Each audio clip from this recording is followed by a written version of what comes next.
Magandang araw po sa inyong lahat. Bali ngayon po, tayo ay nasa part 5 na kung saan po ay tayo po ay gumagawa ng English sentence gamit po ang mga linking verbs na am, is, are, was, at were.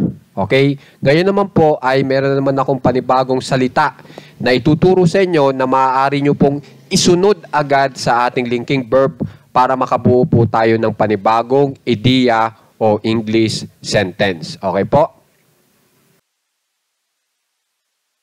Bali po, yung salitang sinasabi ko na maaari po natin isunod agad sa ating linking verb sa aralin na ito ay ito pong verb na may ing sa dulo. Okay? Pag po yung verb po natin ay may ing sa dulo, ang spelling po niyan ay naka-present participle. Halimbawa po, itong salitang play, itong P-L-A-Y. Oras po na tingnan nyo sa dictionary ang play at hanapin nyo po ang spelling ng play kapag naka-present participle, ang ibibigay sa inyo ng dictionary ay ito pong playing. Ito pong may ing sa dulo. Yung play. Okay po?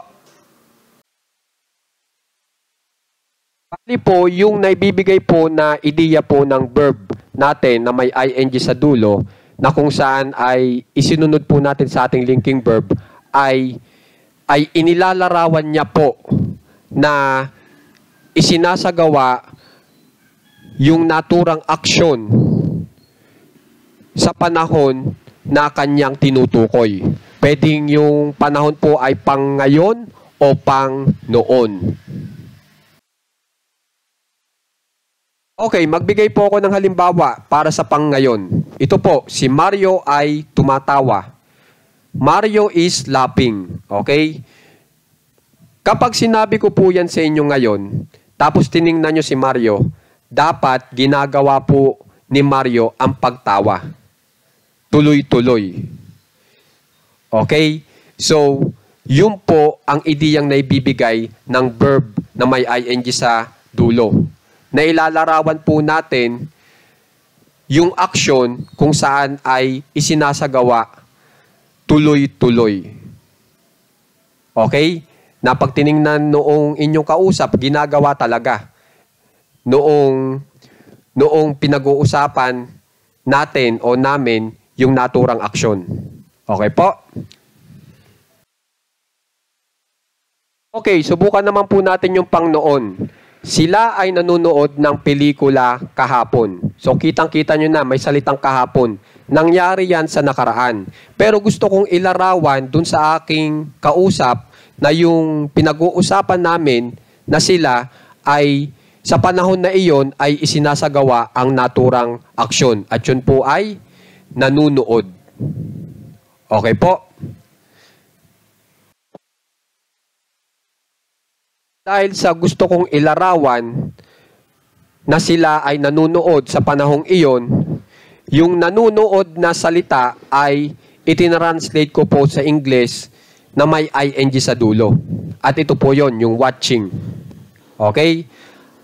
At dapat po, isinunod ko po itong verb na may ing pagkatapos po ng linking verb. At ito po yon, yung linking verb, yung were. Na sa Tagalog ay itong I. Okay po?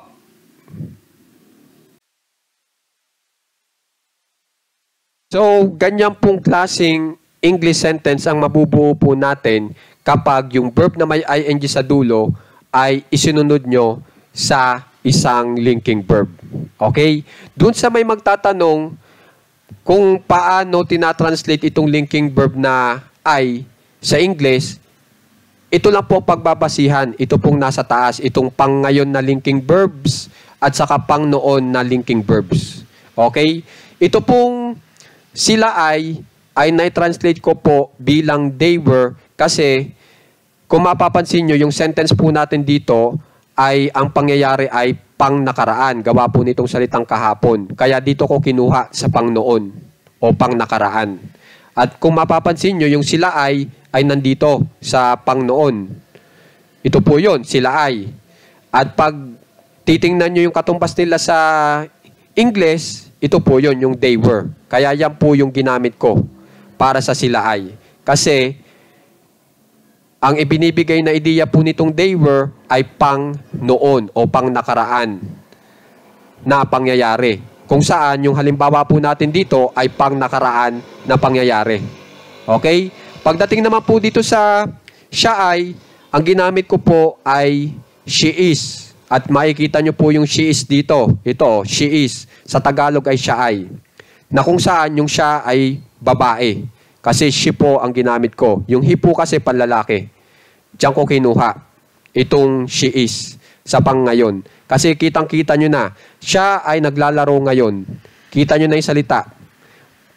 Ang pangyayari ay ngayon. Okay?